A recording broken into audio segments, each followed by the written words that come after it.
உங்களுக்கு இன்றைக்கே டிசிப்ளின்ட் ஆகணும் சரியா? நாளைக்கெல்லாம் கிடையாது. இன்றைக்கே டிசிப்ளின்ட் ஆகணும். நீங்கள் வாழ்க்கை ஃபுல்லாக லேசியாக தான் இருந்தீங்க, பண்ண முடியும். என்ன தெரியுமா நீங்கள் பண்ணணும்? டிசிப்ளின்டாக இருக்கிறத லேசியாக இருக்கிறதோட ரொம்ப ஈஸியாக ஆக்குங்கன்ற. ஓகேவா? என்ன சொல்ல வரேன்னா, இப்போது உங்களுக்கு 2 சாய்ஸ் இருக்குது. டிசிப்ளின்டாக படிக்கணும், லேசியாக படிக்கக்கூடாது. ஓகேவா? 2 சாய்ஸ் இருக்குது. இப்போ நீங்கள் யூஸ்வலாக என்ன சூஸ் பண்ணுவீங்க? ஒரு லேசியான பர்சன் என்ன சூஸ் பண்ணுவாங்க? படிக்கக்கூடாது, ரெஸ்ட் எடுக்கணும், அதானே சூஸ் பண்ணுவாங்க. ஆனால் நீங்கள் ரெஸ்ட் எடுத்தோன்னே எப்படி ஃபீல் பண்ணுவீங்க? கில்ட்டியாக ஃபீல் பண்ணி ஒரு ரெக்ரெட் மாதிரி, மைண்டில் ஒரு ரெக்ரெட், அந்த மாதிரி ஒரு டென்ஷனாக இருக்கும் பார்த்தீங்களா?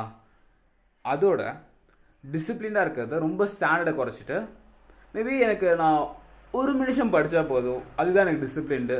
எனக்கு ஒரு விஷயம் பண்ண தோணல, எனக்கு அந்த 1 நிமிஷம் கூட எனக்கு படிக்க தோணல, ஆனால் நான் படிச்சிட்டேனே, அதுதான் எனக்கு டிசிப்ளின்டு அப்படின்னு ஒரு டிசிப்ளினை டிஃபைன் பண்ணிங்கன்னா என்ன நடக்கும்னு நினைக்கிறீங்க? நீங்கள் 1 நிமிஷம் படிச்சிருவீங்க, அட்லீஸ்ட் ஒரு லைட்டாக சாட்டிஸ்ஃபேக்ஷன் இருக்கும். நம்ம 1 நிமிஷமாவது படித்தோம், நம்ம டிசிப்ளின் இருக்குது நம்மளுக்கு, நம்ம எனக்கு சுத்தமாக பண்ண தோணல ஆனாலும் நம்ம பண்ணிட்டோம் அப்படின்னு நீங்கள் டிசிப்ளினை சூஸ் பண்ணுவீங்க, லேசியை சூஸ் பண்ண மாட்டீங்க.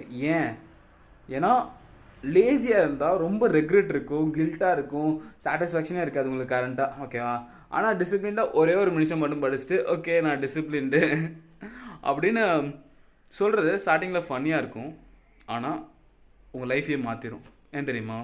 நீங்கள் ஒரு வாட்டி டிசிப்ளினை சூஸ் பண்ணுறீங்க, மேபி ரொம்ப கம்மியாக வைக்கிறீங்க. ஓகேங்களா? இந்த மாதிரி ஹையான ஸ்டாண்டர்டாக 1 மணி நேரம் தான் படித்தா 1 மணி நேரம் படிக்கணும், 2 மணி நேரம் படிக்கணும், அதெல்லாம் இல்லை. வெறும் கம்மியாக வைக்கும் போது நீங்கள் என்ன பண்ணுவீங்க? ஒரு வாட்டியும் டிசிப்ளினை சூஸ் பண்ணுவீங்க. ஏன்னா ரொம்ப ஈஸியாக இருக்குது லேசியாக இருக்கிறதோட. ஓகேவா? அதனால் நீங்கள் திருப்பி டிசிப்ளினாக இருக்கிறத சூஸ் பண்ண என்ன ஆகும்னு நினைக்கிறீங்க? உங்கள் ஐடென்டிட்டி மாறும். You're no longer lazy person. உங்களால் டக்குனு ஒரு பாயிண்டில் யோசிப்பீங்க, நான் டிசிப்ளினான பர்சன் தானே, நான் சொல்கிறேன், நான் படிக்கிறேன்னு சொல்கிறேன், எனக்கு சுத்தமாக முடியல, அட்லீஸ்ட் நான் 1 நிமிஷம் வந்து படித்தேனே அப்படின்னு ஸ்டார்டிங்கில் ஐடென்டிட்டி மாறும். ஒரு பாயிண்ட் அந்த 1 நிமிஷம் 1 மணி நேரம் ஆகும், 1 மணி நேரம் 10 மணி நேரம் ஆகும். அப்படியே உங்கள் ஃபுல் ஐடென்டிட்டியும் மாறி யாராவது கேட்பாங்க, நீ என்ன மாதிரி பர்சன், நீ லேசியாக டிசிப்ளினானு கேட்பாங்க. நீங்கள் நான் டிசிப்ளினான பர்சன், லேசியா? நான் எனக்கு பண்ண தோணல, நான் சும்மா அழகாக பண்ணிகிட்ருக்கேன், நான் டிசிப்ளினான பர்சன் நீங்கள் கான்ஃபிடென்ட்டாக சொல்லுவீங்க. சீரியஸாக ஸ்டாண்டர்ட் மட்டும் டிசிப்ளினுக்கு குறைச்சிருங்க, வேஸ்ட்டு.